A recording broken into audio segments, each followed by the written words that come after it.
Di satu sisi yang menarik adalah ayat ini mengafirmasi kepada kita bahwa kualitas makhluk yang diharapkan untuk menjadi khalifah di atas bumi yang namanya manusia ini tidaklah sekedar tasbih dan takdis, bukan ibadah mahdhah saja, mengurung diri di ruangan, kunci pintu, baca zikir dari pagi sampai malam, tidak cukup.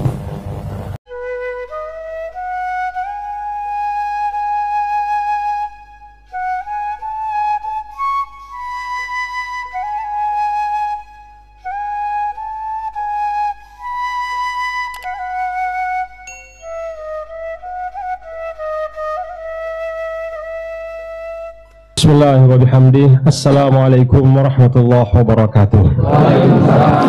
Alhamdulillah wassalatu wassalamu ala habibina Muhammad ibn Abdullah wa ala alihi wa sahbihi wa man walah, amma ba'du. Yang saya hormati Pak Teguh, Pak Badawi dan Bapak-bapak, saya tidak dapat sebutkan satu persatu, Pak Sekda juga ya, Sekda Kabupaten, dan para tokoh, para orang tua kami, para pejuang, para pendiri, dan seluruh keluarga besar dari rumah sakit yang kita banggakan dan kita doakan menjadi tempat yang diberkahi oleh Allah Subhanahu wa Ta'ala, Rumah Sakit Qalbu Insan Mulia. Semuanya saya hormati dan saya muliakan. Bapak-bapak dan ibu-ibu, para hadirin dan hadirat yang berbahagia, alhamdulillah wa syukurillah. Pertama dan yang paling utama tentu kita semua bersyukur kehadirat Allah Subhanahu wa Ta'ala, bahwa kalau dalam konteks hadis Rasul sallallahu alaihi wasallam disebutkan innal arwaha junudun mujannadatun ma ta'arafa minha i'talaf wa ma tanakara minha ikhtalaf. Salah satu tafsiran hadis ini kira-kira artinya adalah bahwa jiwa-jiwa manusia itu berada di dalam barisan-barisan. Bisa saja seorang itu secara fisik berjauhan dengan orang yang lain, tapi kalau jiwanya sama, dia pasti ada perjumpaannya. Pasti ada perjumpaannya. Nah, saya berharap dan berdoa mudah-mudahan kalau hadis ini dikontekstualisasikan dengan kita semua, mudah-mudahan ini salah satu perjumpaan di antara kita yang menunjukkan bahwa semangat, frekuensi, gelombang, cita-cita, visi kita di dalam kehidupan yang sementara dan pendek ini mudah-mudahan mengarah kepada arah yang sama. Ruh dan jiwa yang punya visi yang sama selalu Allah bukakan kesempatan untuk berjumpa. Mudah-mudahan ini bagian dari perjumpaan itu. Saya bersyukur ketika berkomunikasi dengan sahabat saya Bapak Kiai Anang, dan kemudian beliau mengajak saya untuk menengok perjuangan beliau bersama dengan seluruh umat dalam bentuk satu institusi pendidikan tazakka. Beliau juga ternyata membuat jadwal ya, agar selain ke atazakka, selain ke tazakka, saya juga bisa bersilaturahim dengan bapak-bapak dan ibu-ibu di rumah sakit Kim yang berkah ini. Alhamdulillah, terima kasih Pak Kiai Anang. Bapak Ibu,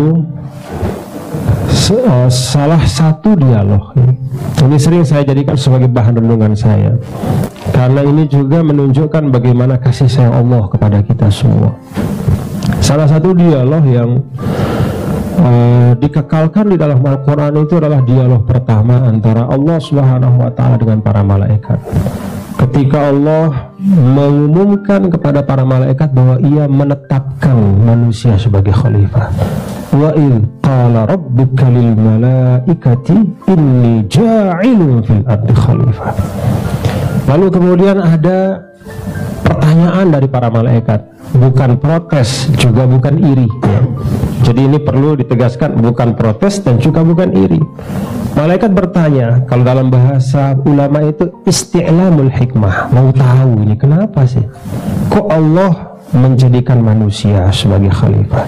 Ataj'alu fiha may yufsidu fiha wa yasfikud dima wa nahnu nusabbihu bihamdika wa nuqaddisu lak.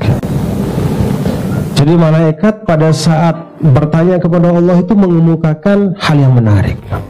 Yang dikemukakan oleh malaikat itu adalah dua potensi manusia yang paling destruktif, yaitu yang pertama ifsad, kecenderungan merusak, skalanya kecil maupun masif, individual maupun kolektif, untuk diri mereka maupun lingkungan di sekitar mereka. Dan itu kita saksikan kasat mata, bapak-bapak. Jadi tendensi merusak manusia itu kan kita saksikan setiap saat, setiap waktu. Perang besar, perang kecil, ribut dan segala macam. Wa yasfikud dima, lalu malaikat memperkuat lagi.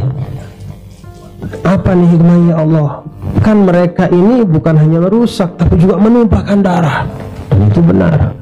Jangankan dalam era kolektivitas dan terbangunnya masyarakat besar, bahkan pada masa awal saja ketika baru ada beberapa biji manusia, itu antara Qabil dan Habil terjadi pertentangan dan sang kakak membunuh sang adik. Apalagi sekarang yang sudah sangat kompleks.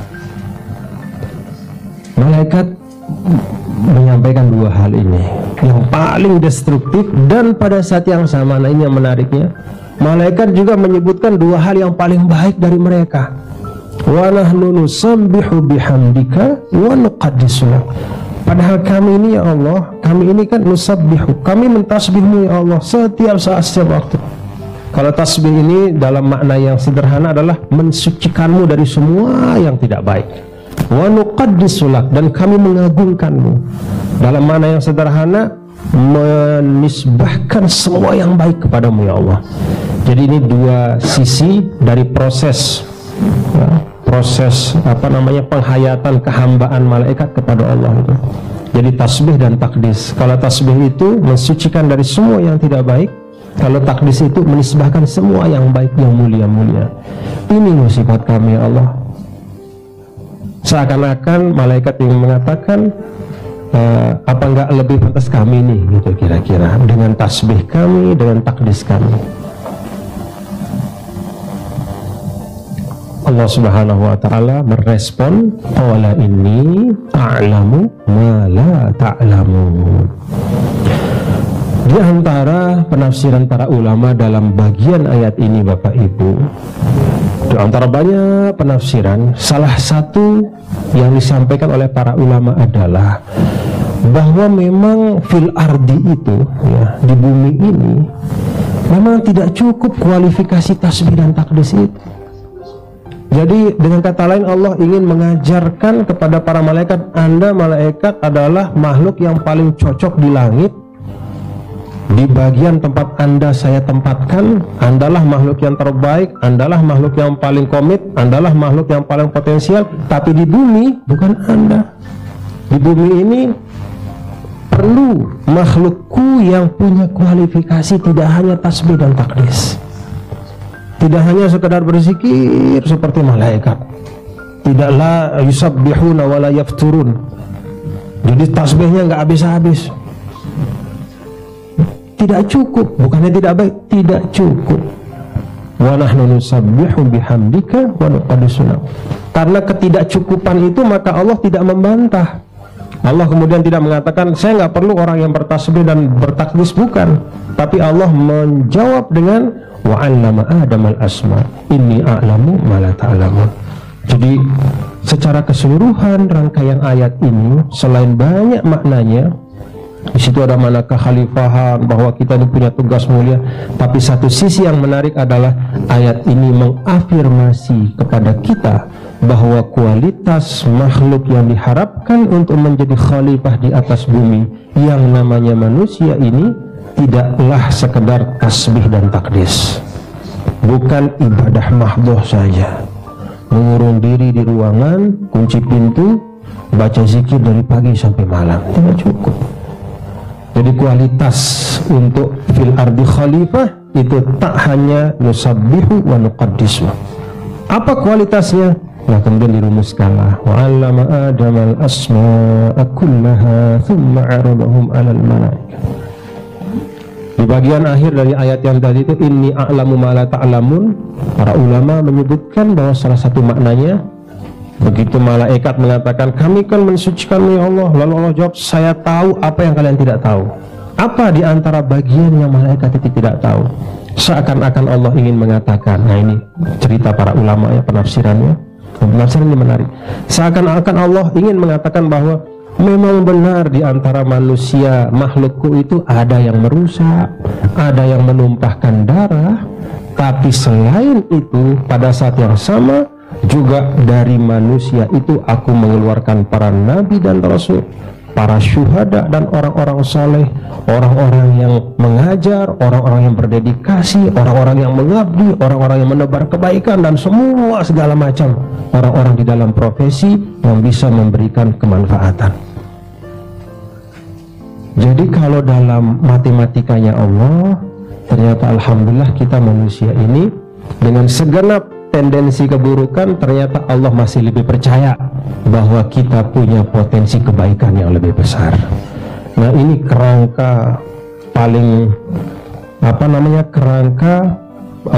paling global ya, bagaimana memahami kenapa kita diletakkan oleh Allah. Bukan karena kita sempurna, tapi insya Allah kalau banyak sekali potensi kebaikan yang bisa kita hadirkan. Sehingga di dalam fiqhul muwazanahnya, dalam konsep timbang baik dan buruknya, mana yang lebih maslahat dan mudaratnya, Allah memutuskan manusialah dengan semua potensi kebaikannya itu bisa mengkompensasi tendensi destruktif itu. Nah, jadi sekarang kita dapat modal kepercayaan dari Allah. Nah, itulah yang bagi saya dan bagi kita semua umat Islam, bahkan sebagai manusia, karena kan ayat ini kan ini ja'ilun fil ardi khalifah, ini merujuk kepada banul bashar atau nau'ul bashar, jenis manusia. Jadi kesyukuran manusia itu sebenarnya ya, kita jangankan umat Islam, semua manusia sebenarnya bersyukur karena kepercayaan Allah yang luar biasa ini. Nah, sekarang pertanyaannya adalah, ketika semua itu sudah ditetapkan, sejarah telah dituliskan, Allah Subhanahu wa Ta'ala sudah mentakdirkan, bagaimana kita mengelola kepercayaan dari Allah Subhanahu wa Ta'ala. Nah, itu semua dimulai tentu dengan kita bersyukur. Kita bersyukur kepada Allah atas semua karunia yang sangat besar. Wujud dari syukur itu, itulah mengisi kehidupan kita dengan apa yang terbaik.